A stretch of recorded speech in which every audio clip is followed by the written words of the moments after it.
Have you ever wondered why some of the fish don't like to strike on your bait or finish? Or why a lot of the fish just look at your bait and just turn around, not even looking like they're interested? So I'll be kind of giving you guys some helpful tips and tricks on how to improve fish finishing on your bait. We'll start off with the basics. A lot of people, when they start fishing, they will go for panfish. They're just the easiest fish to catch, unlike bass and walleye, northern, and muskie.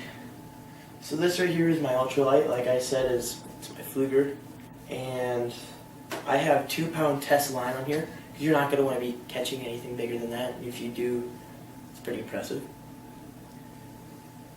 So, like I was saying, a lot of people use just a normal hook, a split shot, and a bobber. You don't want to do that. It doesn't make anything look realistic unless there's some current in the water, but it's got to be right on. And it just stays in the same spot the whole time. You don't want that. So I have a Goldie right here.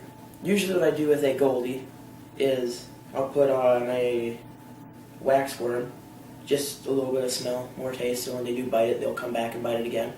But all this basically is just a golden hook with a golden split shot basically melted onto it. So they like this just because it's just flashy for them. It just intrigues them. It's just something different. So I'll be showing you kind of how to tie it.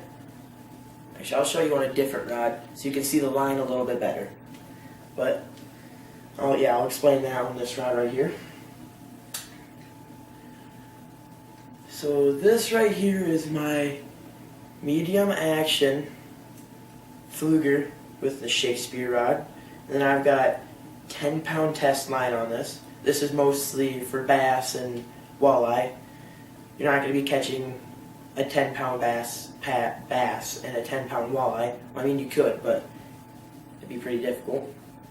So right here, I'll be showing you also how to set up a Texas rig. So basically what this is a weight that you put on the line first. And you put your hook on.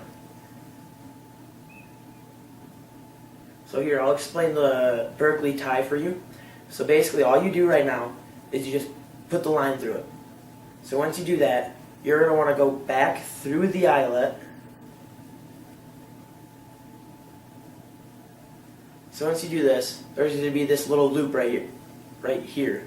So you're going to want to keep that. You're going to want to put your finger in that loop and make the end of your string longer. Then you're just going to tighten it up on your finger, okay? You're going to put that up there, or just keep it up there with your finger. So, what I like to do with bluegill is I'll just wrap this string around here about 2 or 3 times, like that, then I'll tie it. But for bass, I like to do this 5 to 6 times. So there's 3, 4, 5. So once you do this, you're going to want to see, this is kind of the tricky part. Sometimes the finger doesn't want to come out. The line just attaches itself to you. So you put the finger out like that. If you see, or if you can see, there are 2 little loops right here. You're going to just want to put the end of your line right through those 2 loops. Grab onto it and just tighten it. And it makes a really, really, really good knot. And then see, I still have this weight on it. I'm not going to cut off the access string. Just so if I did get anything bigger on, sometimes it'll just start pulling and that access string will start going around. So this is my plastic worm. I'm going to put, and see if you can see, the weight comes all the way down to it. This is just so you can cast a little better, puts a little bit more weight to the bait so you can throw it out there. Now I like using this instead of, I like using this just because it just gives a little bit of a more realistic look. Even if you would use a real worm, so most of the time they're dead, they're not going to move around for you. So you can sit here and you can jig this up and down, and a lot of those bass, they like that. So they'll just go right after it.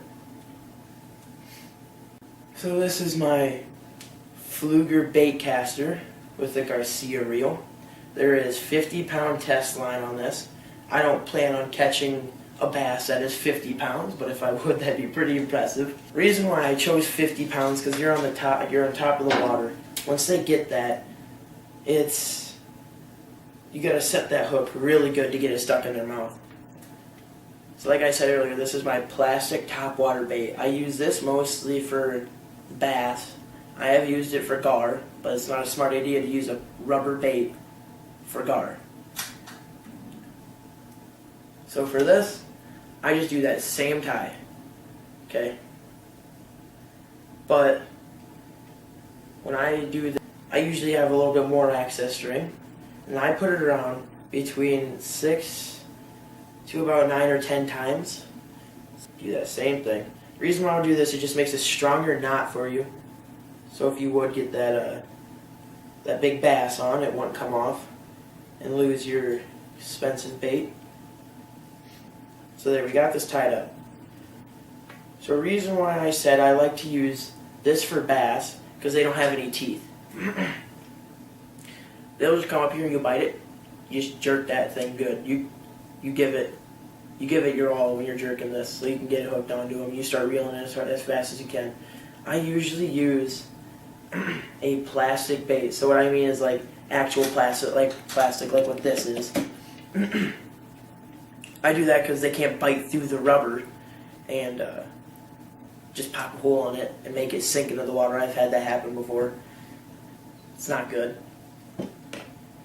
So basically what I just told you guys about was how to finish fish off onto your bait, to get them more active and just liking your bait in general. So now if you guys do want to go fishing, you'd have a little bit of background knowledge about it. You'd know a little bit what to do and what to go out and look for.